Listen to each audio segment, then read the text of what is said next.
자, 오늘은 숫걸음 심포경이라는 우리 그 한의학적인 경락에 속해 있는 심포경에 대해서 간략하게 설명을 해드리겠습니다. 이 심포경은 그 마음 심자에다가 포자가 쌓을포입니다. 즉 마음을 감싼다. 그러면 심장을 이렇게 감싼다는 것은 심을 보호한다. 그런 뜻도 되겠죠. 그래서 심포경 이렇게 얘기합니다. 이 괴상은 숫걸음 심포에서 걸음 풍목의 풍과 그 심포의 그 상화 와 관련된 괴상으로 이름이 지어진 걸로 이제 추측이 되는데요. 그래서 숫걸음 심포경, 풍내 입괴에 해당됩니다. 대개 이제 이 관련된 그 경락의 증상들을 보면 심신이 불령하거나 또 번조 불안하거나 또 웃음이 그치지 않는다. 희소불휴라는 것이 그죠? 한번 웃으면 웃음이 그치지 않는 그런 뜻입니다. 그 다음에 체간에 일어나는 그 어떤 증상은 겨드랑이 밑이 붓고 아프거나 또 그 팔꿈치하고 그 다음에 팔뚝이 이렇게 가끔 쥐가 나거나 그 다음에 장중이 그 뜨겁습니다. 그래서 장중이라는 손바닥이죠. 손바닥이 뜨거우면서 아픈 경우. 설진을 보면 혀가 약간 홍색을 띠게 되고 주로 맥상은 홍상맥으로 이제 나타나게 된다고 합니다. 그래서 이 그 경락의 증상에서 실증과 허증으로 이제 구분을 해서 이제 저희들이 그 진찰을 하게 되는데요. 실증은 심통, 즉 심장 부위가 쥐어따듯이 아프다는 뜻입니다. 그래서 심장통이다 이렇게 할 수 있고요. 그 다음에 상완통, 변비통 이런 것들은 다 이게 실증에 해당이 됩니다. 허증으로는 이제 가슴이 벌렁벌렁 한다고 동계 증상이 일어나고 또 손바닥이 약간 열감, 뜨거운 감이 있고 그 다음에 심장의 기능적인 어떤 이상으로 심장 기능 이상이 나타나게 됩니다. 그래서 숫걸음 심포경은 한의학적으로 이런 경락증과 실증과 허증을 나누어서 이제 진단을 하게 되는데요. 이거와 관련된 그 상대성 경락, 마치 우리가 시소를 생각해 보시면 한쪽이 무거우면 한쪽이 올라가고 한쪽이 또 가벼우면 한쪽이 또 올라가는, 그래서 서로 상대 관계에 있는 경락이 있습니다.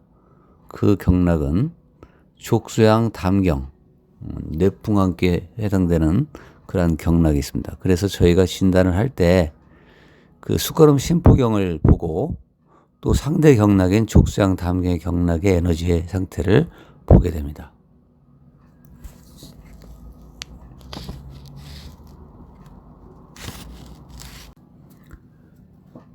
그 다음에 이제 그 심포 경락의 특징으로는 이 심포 경락의 특징은 우리가 제3의 호흡이라고 이야기합니다. 만약에 우리가 흡한다는 것은 기분이 좋으면 뭔가 들어가는 느낌, 이 들어간다는 느낌은 걸음 풍목의 그 에너지입니다. 바람은 들어간다는 것이거든요. 그래서 풍은 입에라. 그래서 흡에 해당되는 거예요. 호흡에 제3의 호흡, 보이지 않는 호흡이거든요. 그래서 어떤 정신적인 문제라든지 여러 가지 어떤 그 상태를 제3의 호흡이라고 합니다. 우리가 물건을 살 때 기분이 굉장히 좋다. 이건 흡의 관계입니다. 그래서 기분이 좋으면 들어가는 느낌을 흡의 관계다. 이게 숫걸음 심포에 해당이 됩니다. 그러면 호, 나가는 어떤 기분은 수소양 삼초라는 경락인데요. 이것은 기분이 나쁘고 화가 날 때 나가는 느낌. 그래서 호흡. 그래서 제3의 호흡에 해당되는 흡에 해당되는 것이 바로 숙거름 심포경락이다. 그래서 이제 저희들이 그 심포와 삼초는 표리관계다 이렇게 이야기를 합니다. 두 번째는 의식과 지식의 기관이다. 의식과 지식이라는 것은 우리 눈에 잘 안 보이잖아요. 보이는 게 아닙니다. 그래서 이 숙거름 심포는 이름은 있지만 무형, 형태가 없다. 그렇게 유명무형이라는 그런 경락입니다. 또 쓰임은 있지만 또 상이 없다. 나타나진 않아요. 쓰이지만. 그래서 유용무상이다. 그래서 숙거름 심포는 마치 그 미개연화라 이렇게 표현하거든요. 이 미개연화라는 것은 언젠가는 꽃이 필 수 있는 개화의 조짐이 있는 상태, 그런 상태라고도 이야기합니다. 그래서 숙거름 심포의 가장 중요한 특징은 의식과 지식의 기관이라고 이렇게 그 특징을 지어지는 겁니다. 그 다음에 세 번째는 기록한다. 뭔가를 기록하는 의미를 가지고 있어요. 즉, 그 의미는 배움하고 가르침의 일체의 그 어떤 지적 활동에 해당된다고 할까요? 이것이 관여되어 있습니다. 그래서 숙거름 심포는 기억하는 작용에 관련되어 있다. 이것도 굉장히 중요하죠. 저희들이 감정으로 상했을 때, 그래서 이제 숙거름 심포에 그 해당되는 뇌관절이라는 혈이 있어요. 그 락혈에 해당되는데 이 뇌관절을 자침하게 되고, 또 이 관련된 그 간사혈이라는 혈이 있는데 어떤 정신병에도 응용을 하게 됩니다. 그래서 감정이 상했을 때는 저희들이 뇌관이나 간사혈을 자침을 하게 됩니다. 그 다음에 그 여섯 번째로는 이제 공포의식에서 밝고 명랑하게 되찾아줄 수 있는 경락입니다. 우리가 공포를 가지면은 굉장히 수축되고 이축되잖아요. 근데 이 숙거름 심포는 명랑하고 밝은 그러한 정신적인 에너지를 되찾을 수 있는 경락의 특징을 가지고 있습니다.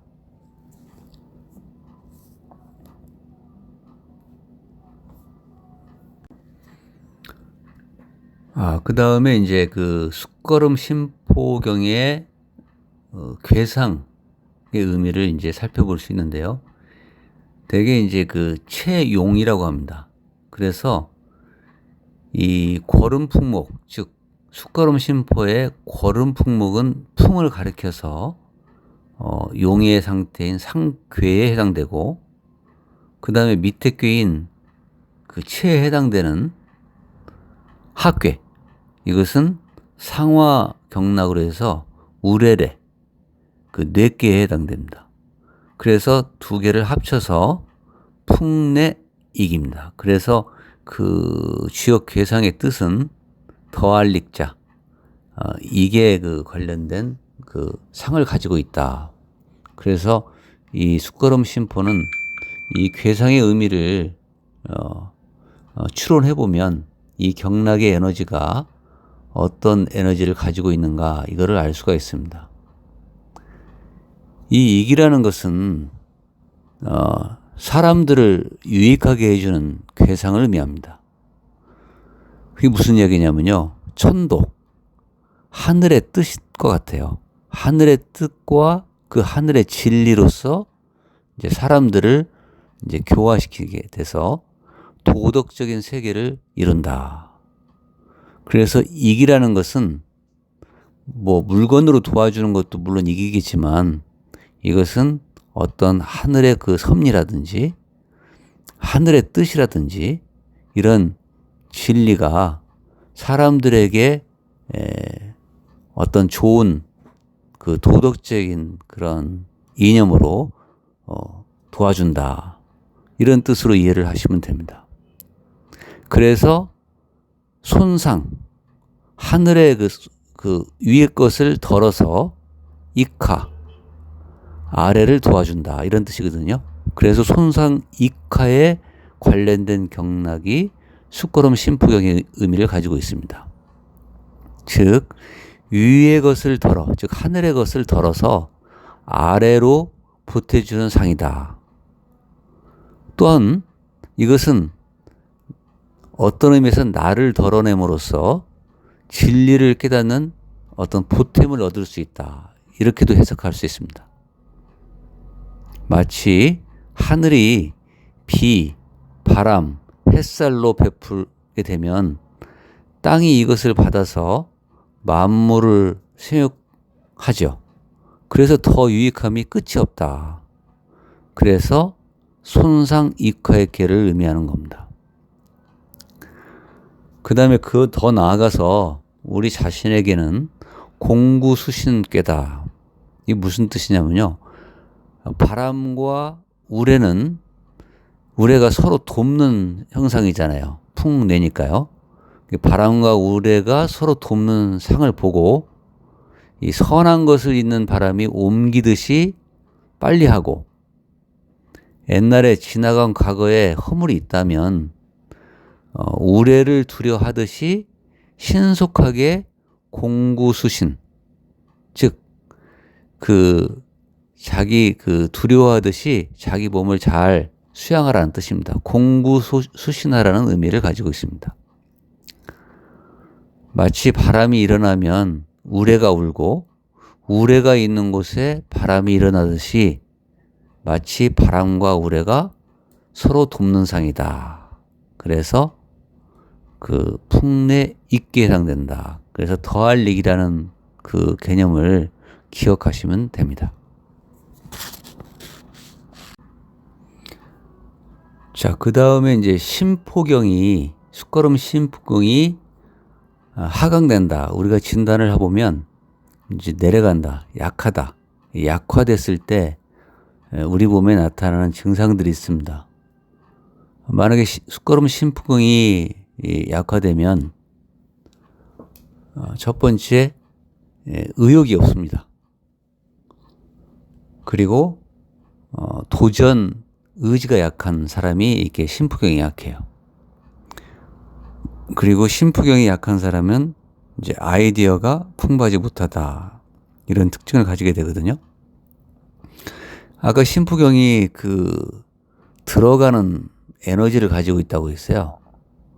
근데 이 신포경이 약하면 지식력이 없어요. 그러니까 뭔가 지식이 자기 몸에 이렇게 지식을 쌓아야 되는데 그런 지식력이 거의 없다. 이런 특징을 가집니다. 그리고 우리가 관형찰색 중에 손가락을 보면 중지가 굉장히 짧은 사람이 있어요. 왜 그러냐면 이게 바로 숫걸음 신포경에 해당되는 손가락이거든요. 그래서 중지가 짧다. 그럼 공부할 의지가 없는 사람들이에요. 이런 분들은. 그래서 지식력도 없고 또 중지가 짧다. 관련이 있습니다. 그 다음에 신포경에 노궁혈이 있는데 이게 손바닥 중앙에 있거든요. 여기에 핏기가 없고 하얗다. 그러면 이건 신포경이 약하구나. 이렇게 볼 수 있습니다. 그 다음에 이제 신포경이 약했을 때 이제 질환들이 있는데요. 되게 이제 의식불명이 있거나 또 치매, 건망증, 이런 것들이 주로 일어납니다. 신포경이 약했을 때요. 그리고 이 3초 상화지기라는 게 있어요. 수소양 3초. 이런 상화지기가 강해가지고 히스테리성이 있는 자에게도 상대적으로 이게 약화됩니다. 그래서 히스테리성이 있는 환자에게도 이 심포경이 하강되어 있다는 것을 관찰해야 됩니다. 그럼 두 번째는 불면증. 그러면서 두려움과 공포 의식증. 예를 들어서 시험이나 승진 시험 등에서 막 손이 들들 떠는 사람이 있거든요. 그럼 심포가 약한 사람이에요. 그 다음에 세 번째는 공부하다가 지쳐가지고 졸도한다든지 멀미가 자꾸 일어난다든지 또 질식 상태에서 오는 두통과 같은 관련된 이런 것들은 심포경이 약한 사람입니다. 그럼 네 번째로는 자꾸 어지러워요. 현기증. 그 다음에 이제 생맹 환자라고 하거든요. 생맹증. 또 언어장애도 가끔 일어나는 사람도 있거든요. 그 다음에 야뇨증. 이 야뇨증은 왜 일어나냐면 심포경은 뭔가를 걷어들이는 작용을 한다고 그랬어요. 그게 약하면 밤에 소변을 이렇게 참지를 못해요. 그래서 야뇨증이 일어납니다.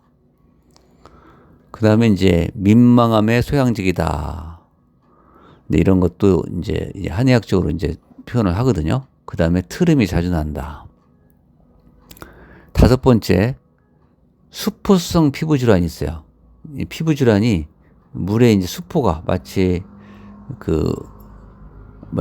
화상 입은 것처럼 있는 걸 수포라고 하잖아요. 수포가 일어나잖아요. 그런 수포성, 습기가 있는 그런 수포성 피부질환에 이제 일어납니다.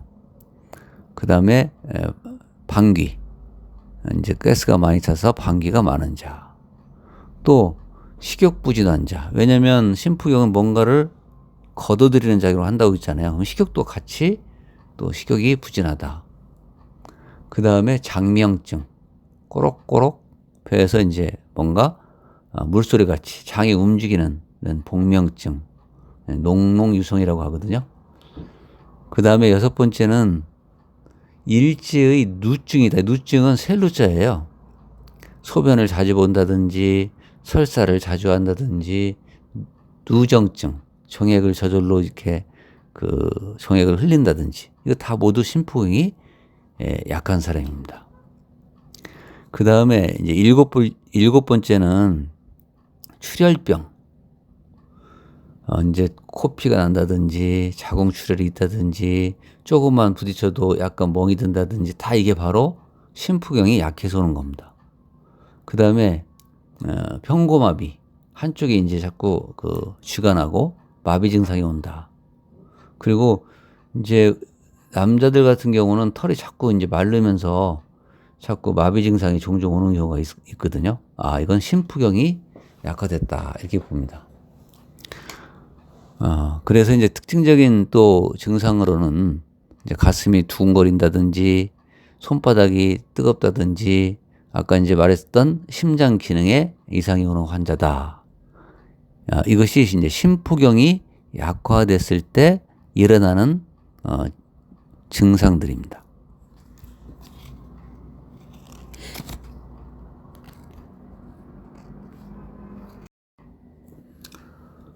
그 다음에는 이제 반대로 심포경이 상승한다. 즉, 강할 때를 의미합니다.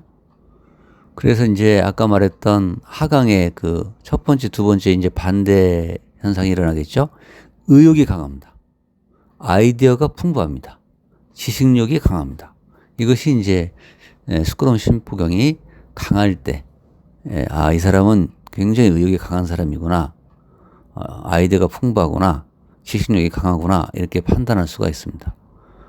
그래서 이제 독서하는 마음도 굉장히 갈망하겠죠. 그래서 두 번째는 독서하는 마음도 상당히 강하다. 그래서 세 번째 항상 전진하는 의미를 갖게 됩니다.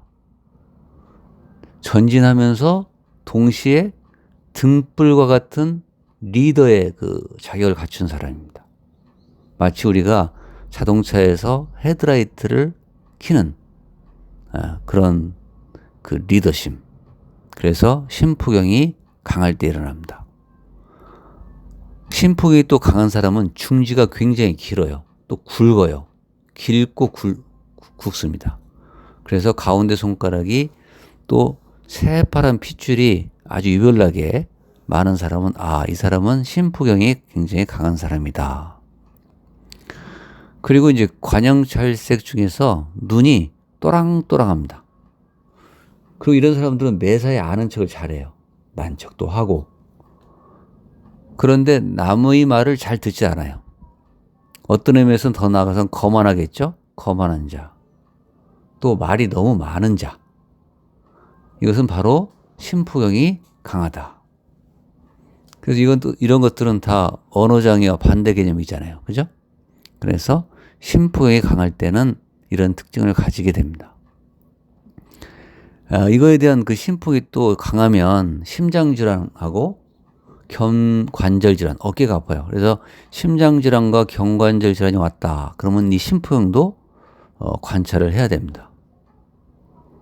또 증상으로는 이제 심통, 가슴이 아프거나 심장통, 또 상완통, 그 다음에 변비통도 일어납니다.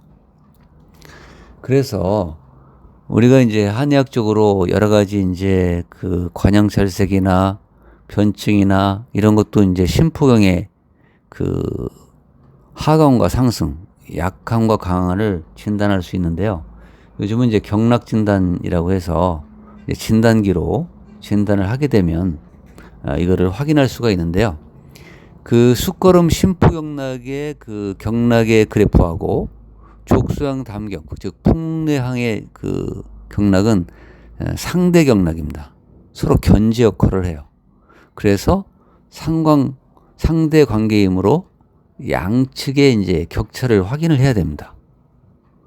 만약에 심포경의 자체에서 좌우 그 격차가 있으면 이건 심히 흥분 상태가 되기 때문에 불면증이나 이제 심계항진, 이제 가슴이 두근거린다든지 이런 것이 발생할 수 있다. 이런 거를 이제 애증으로 이제 진단을 하게 됩니다.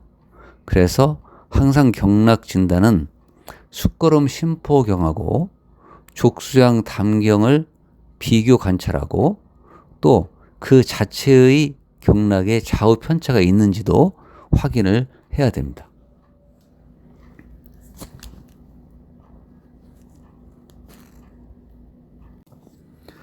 자, 지금까지 이제 숫걸음 심포경, 우리 그 몸에 흐르는 경락의 에너지의 상태, 또 이것이 관련된 경락의 증상이라든지 또 실증이 어떤 거고 허증이 어떤 거고 또 이 괴상으로 그 풍내익에 그 관련된 그 사상이 무엇인지, 이걸 갖고 있는 그 품고 있는 뜻이 무엇인지 이거를 알아야 환자를 진찰할 때 이 경락에 관련된 에너지를 통해서 환자를 치료하고 진단할 수 있다고 생각합니다. 시청해줘서 감사합니다.